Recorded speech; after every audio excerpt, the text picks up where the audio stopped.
Good morning friend, today we can discuss about the how the fossil fuels are formed. जो fossil fuel होता है कैसे बनता है उसके बारे में हम बताएंगे पूरा डिटेल। तो सिंपल तरीके से बताने की कोशिश करेंगे, तो वीडियो को आगे तक देखते रहना।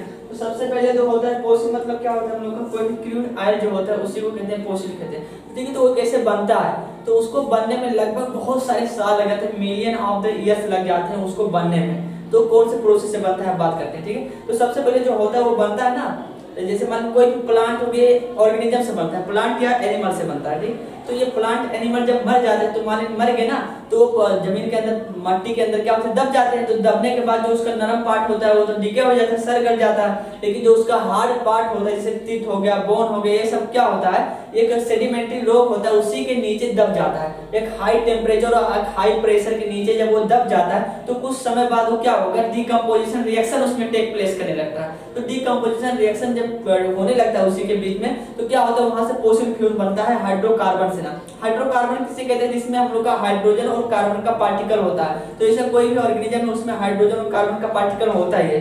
तो उससे क्या होता है, डिकम्पोज होते हैं, वहां से क्या बनता है, फॉसिल फ्यूल बनता है। तो क्रूड ऑयल बनता है वहां, उसे क्या कहते हैं, क्रूड ऑयल कहते हैं, मतलब कच्चा तेल जो होता है। तो क्या करते हैं, वो जब बन जाता है तो उसको क्या करते हैं, ड्रिलिंग मशीन डाल के जमीन के अंदर ड्रिल करके उसको क्या करते हैं, पाइप के माध्यम से निकालते हैं। फिर उसको फ्रेश प्यूरिफिकेशन करके फ्रैक्शन डिस्टिलेशन की मदद से और हर एक डिस्टिलेशन की मदद से क्या करते हैं, प्यूरिफाई करते हैं। तो हम लोग वहां से जो केरोसिन होगा उसे अलग करेंगे, और जो डीजल होगा उसे अलग करेंगे, पेट्रोल को अलग करेंगे, इसको हर एक चीज को, गैस को अलग करेंगे। तो वहां से क्या करते हैं, सबको प्यूरिफाई करके अलग अलग कर देते हैं। तो बात करते हैं इसको कैसे निकालते हैं, कौन कौन से लेयर में क्या क्या पाया जाता है। तो यहाँ पर जो होता है, ऐसे हम लोग का ग्राउंड हो गया, तो एक हम लोग का पाइप जब डालते हैं निकालते हैं, क्रूड ऑयल निकालते हैं, तो ऐसे पाइप डाल के निकालते हैं, pipe to extract oil and gas, oil और गैस से निकालते हैं। तो ये जो होता है अंडरग्राउंड, जो सबसे पहले लास्ट वाला लेयर जो होता है अर्थ का ना, उसमें क्या पाया जाता है, ओल्ड रॉक, जो बहुत ज्यादा पुराना, बहुत लंबे टाइम तक रॉक हो जाता है। तो उसको क्या, उसी को क्या कहते हैं, ओल्ड रॉक कहते हैं। तो उसका ओल्ड रॉक एकदम नीचे पाया जाता है।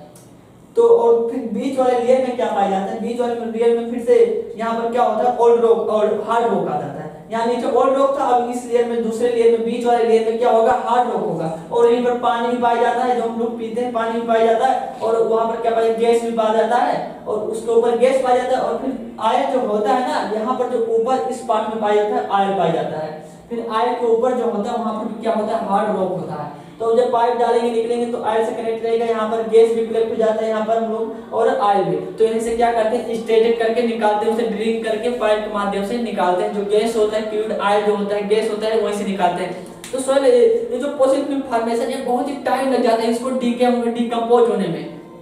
ये अगर मान लो ऐसे ऐसे कहीं गलाओगे, डीके कराओगे तो नहीं होगा। इसको बनने के लिए बहुत सेटल कंडीशन होना बहुत जरूरी है। जैसे कि मान एक सेडिमेंटल रॉक के नीचे से दबे रहना चाहिए, जहाँ का प्रेशर बहुत ज्यादा, जल्दी इजीली टिके ना करे, वहां पर प्रेशर बहुत ज्यादा और टेम्परेचर बहुत ज्यादा और बहुत लॉन्ग टाइम पे लगे। तो उसी से क्या होता है, सोइल फॉर्मेशन होता है। सोइल फॉर्मेशन की वजह से क्या होता है, इवोल्यूशन ऑफ द अर्थ का ऑर्गेनिज्म को भी पता लगा सकते हैं कि हमारे साल कितने, हमारा पृथ्वी जो कितने साल पुराने में यहाँ ऑर्गेनिज्म आए थे, डायनासोर कैसे हम लोग का मरे थे। ये सब कारण जो होता है, एविडेंसेस कहाँ से पता चलता है, इसी फॉसिल फ्यूल फॉर्मेशन से पता चल जाता है कि यहाँ पर कितने ऑर्गेनिज्म पाए जाते हैं, इनका लाइफ स्पेन कैसा था उनका। हम अपने पास्ट के बारे में, अपने अर्थ के पास्ट के बारे में क्या करते हैं, इसी से जान लेते थे, इसी को रिसर्च करके। ठीक है, तो ये हम लोग का फॉसिल फ्यूल जो होता है, फॉसिल फ्यूल बहुत ही हार्मफुल होता है हमारे इकोसिस्टम वातावरण के लिए, क्योंकि ये जब बर्न करता है तो हम लोग का बहुत सारे हार्मफुल गैसेस रिलीज करता है। तो इसे मैक्सिमम हम लोग का ध्यान देना चाहिए कि इसको मिनिमम मात्रा में यूज करें, क्योंकि सबसे पहली बात तो इसका हम लोग का लिमिटेड मात्रा है।